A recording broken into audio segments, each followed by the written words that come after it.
మీద నిలబడాలి, మడమ తిప్పకూడదు అన్న నాయకుడు రాజశేఖర రెడ్డి గారి జయంతి రోజున సత్య మాట మీద నిలబడకూడదు, మడమ తిప్పినా సరే అబద్ధాలు ఆడినా అధికారంలోకి రావాలన్న తెలుగుదేశం ప్రభుత్వం ఈ రోజు అధికారంలో ఉంది. ఇది జరుగుతున్న పరిణామం. గత సంవత్సరం నుంచి మనం చూస్తున్నాం. చిన్నప్పటి నుంచి రాజకీయాలు నిశ్చితంగా పరిశీలించిన వ్యక్తిగా చెప్తున్నా, ఇంత భ్రష్టు పట్టిన ప్రభుత్వం ఒక్క సంవత్సరంలో బహుశా గడిచిన 40-50 సంవత్సరాల్లో మనం ఆంధ్ర రాష్ట్రంలో చూసుంటాం. అందుకే మీరు చూస్తున్నారు, మొన్న ఏబిఎన్ ఆంధ్రజ్యోతి ఛానల్లో ఒక కథనం వచ్చింది. చంద్రబాబు నాయుడు గారు ఓడిపోతే 3 సంవత్సరాలు పట్టింది తేలుకోవడానికి, మళ్ళీ రోడ్డు మీద రావడానికి. అక్కడ కేసీఆర్ గారు ఉద్యమ నాయకుడు, కనీసం సంవత్సరంన్నర పట్టింది తెలంగాణలో. ఈ జగన్మోహన్ రెడ్డి గారు 3 నెలల్లో పరిగెత్తిస్తున్నాడు మళ్ళీ ఆంధ్ర రాష్ట్రంలో. వస్తుంది. ఎందుకంటే పాలక పక్షమా ప్రతిపక్షమా కాదు, మన పార్టీ ప్రజల పక్షం గుర్తుపెట్టుకొని సోదరులారా, ప్రజల పక్షాన నిలబడినోడు. పదవులు వస్తుంటాయి పోతుంటాయి, అధికారం వస్తుంటుంది పోతుంటుంది, కానీ ప్రజల పక్షాన నిలబడిన నాయకుడు, ప్రజల గుండెల్లో నిలబడే నాయకుడుగా ఉండిపోతాడు. దానికి నిదర్శనమే డాక్టర్ వైఎస్ రాజశేఖర రెడ్డి గారు. గడిచిన సంవత్సరం నుంచి చాలా మంది నన్ను అడిగే ప్రశ్న, ఏంటి సార్ ఇన్ని పనులు చేశాం, ఇంత సంక్షేమం చేశాం, మరి ఏంది ఓడిపోయాం? అమ్మఒడిచ్చాడు, విద్యా దీవెన, వసతి దీవెన, చేయూత, రైతు భరోసా, ఆసరా, మరి ఒకళ్ళకని కాదు, గెలిచినప్పటి నుంచి అన్నమాట నిలబెట్టుకుంటూ కోవిడ్ అనే మహమ్మారి వచ్చినా జగన్మోహన్ రెడ్డి గారు ఎక్కడ వెనకడికి ఇలా అభివృద్ధి చూస్తే పరిగెత్తిచ్చాడు. ఉదాహరణకి మన గురజాల తీసుకోండి, దాదాపు 3,400 కోట్లతో సంక్షేమంగానే అభివృద్ధి చేశాం. చరిత్ర కలిగిన దాచేపల్లి గురజాలని మున్సిపాలిటీ చేశాం, మెడికల్ కాలేజ్ తీసుకొచ్చాం, 60% కాలేజు, 90% హాస్పిటల్ పూర్తి చేశాం, పిడుగురాళ్ల బైపాస్ పూర్తి చేశాం, రోడ్డు వెడల్పు చేశాం, మన తాగునీటి పథకాలు మొదలు పెట్టాం, కొన్ని వేల మందికి పట్టాలు ఇచ్చాం. లేదు గురజాల దాచేపల్లి బ్రహ్మాండంగా జాతీయ రహదారి, ఇలాగ అనేక కార్యక్రమాలు, శాశ్వత పథకాలు. దాచేపల్లి వరదలు వచ్చి ఆ రోజు చంద్రబాబు నాయుడు గారు వచ్చి వరదలు ఆపుతానంటే మళ్ళీ తెలుగుదేశం పోయే సంవత్సరానికి వరదలు వచ్చినాయి.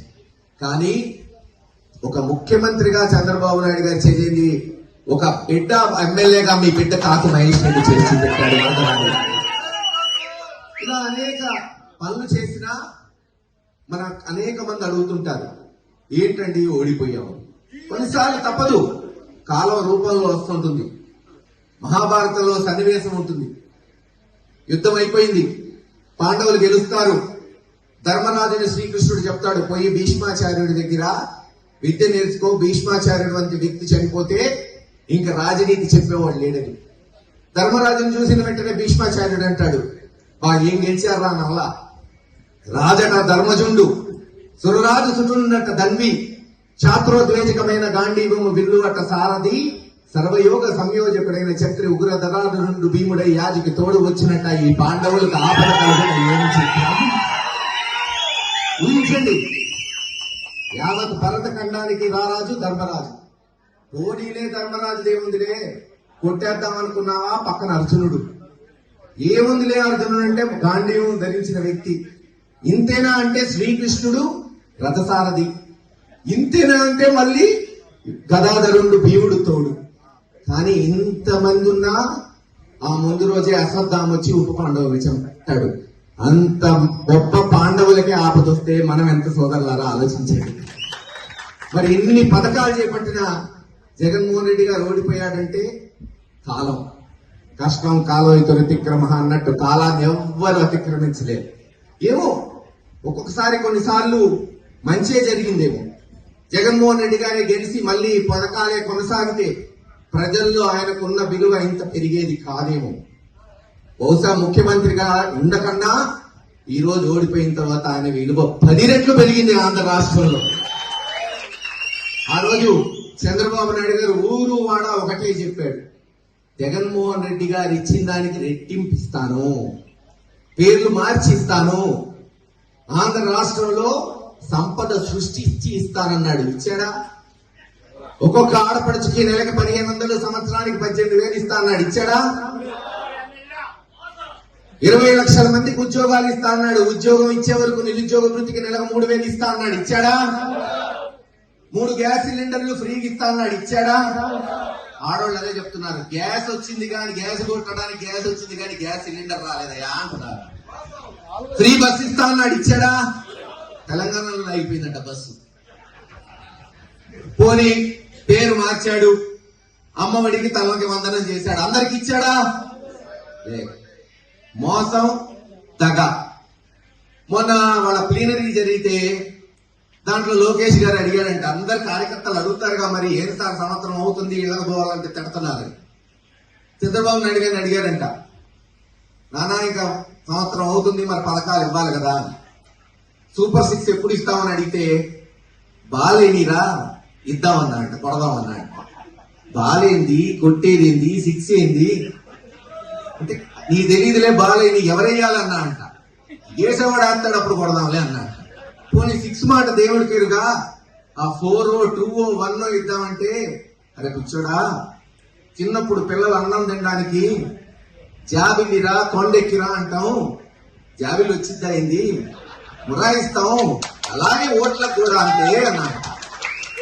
మరి అడిగాంట లోకేష్ గారు, అదేంటి ఈసారి ఇది చెప్పాము, ఈ పనులు చేయకపోతే రేపు ఓటు అడగాలి కదా అంటే, నీకు ఇంకా రాజకీయం కొత్త అనుకుంటా, నేను 40 ఏళ్ళ నుంచి ఎన్టీ రామారావు గారిని దించి ఎక్కినోడిని, నీకు తెలియదు అనుకుంటా, ఈసారి ఇంకోటి చెప్తామన్నా అంట. ఏం చెప్తాం అంటే, జాబిల్లిరా కానెక్కిరా అని చెప్తాం, కొండెక్కిరా అని చెప్పొద్దు. ఈసారి ఏముంది చెప్పటమే కదా, ఇచ్చేవాడికి కదా తెలిసేది. ఈరోజు అట్టున్నాయి పథకాలు. ఆడవాళ్ళేమో డ్వాక్రా రుణాలు తీసుకొని ఎప్పుడు వస్తాయి డబ్బులు, ఎప్పుడు రుణాలు కట్టుకుందామని పాపం ఎదురు చూస్తుంటే, ఇదిగో వస్తాం అదిగో వస్తాం అంటున్నారు కానీ పథకాలు మటుకు ఇళ్ళకి రావట్లేదు సోదరులు. నిన్న మనం పెట్టినట్టే గడప గడప పెట్టారు, చూసా వీడియోలు. మనమేమో ఈ గురజాల నియోజకవర్గంలో గడప గడప పెట్టి 2 సంవత్సరాలు పెట్టింది, 70,000 ఇళ్లు 80,000 ఇళ్లు తిరిగాం. మొన్న ఒక ఎమ్మెల్యే అంటున్నాడు, ఎక్స్-ఎమ్మెల్యే పాపం, జగన్ గారు ఈ యాత్ర పెట్టిన వెంటనే, అన్నా ఈయన నిద్రపోనీడు, మనల్ని నిద్రపోనీడు, కాళ్ళు అరిగిపోతున్నాయి, 40-50 ఏళ్లకే మోకాళ్ళు మార్పిడి చేయించుకునే పరిస్థితి వచ్చేటట్టుంది జగన్మోహన్ రెడ్డి గారి వల్ల. ఆడేమో తెలుగుదేశం నాయకులు హాయిగా ఏసీలో కూర్చొని తానా సభలకు పోయి గడప గడప చేస్తారంట. మొన్న చూశారు గురజాల్లో మాడుగుల్లో అనుకుంటే ఎరపతినేని శ్రీనివాసరావు గారు పోయాడు, ఓ వీధిలో చేస్తాడు, అట్టట్ట చెయ్యి ఊపుకుంటూ అది గడప గడప అంటాడు. మహేష్ రెడ్డి ఆయన క్యారేజ్ ఆయనే తెచ్చుకుంటాడు, ఆయన అన్నం ఆయనే తింటాడు అంటాడు. మీరు సాక్ష్యం, చిన్నవాడు అట్టడిగిన వారు వచ్చినా సరే మహేష్ రెడ్డి కూర్చోబెట్టి అధికారుల ముందు మాట్లాడాడా లేదా, గుర్తుందా లేదా?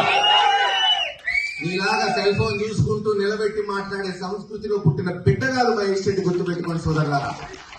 కానీ ఒక్కటి చెప్తున్నా, నా స్థితిగతులు లేకపోవచ్చు, మా తాత తండ్రులు అనేక పదవులు చేసినా అక్రమంగా సంపాదించకపోవచ్చు, ఆకలేస్తే నా రెక్కల కష్టంతో సంపాదించుకున్న డబ్బుతో క్యారేజ్ తెచ్చుకొని తింటా, కానీ ఎరపతినేని శ్రీనివాసరావు గారు లాగా దొంగ సొమ్ము కొట్టేసిన క్యారేజ్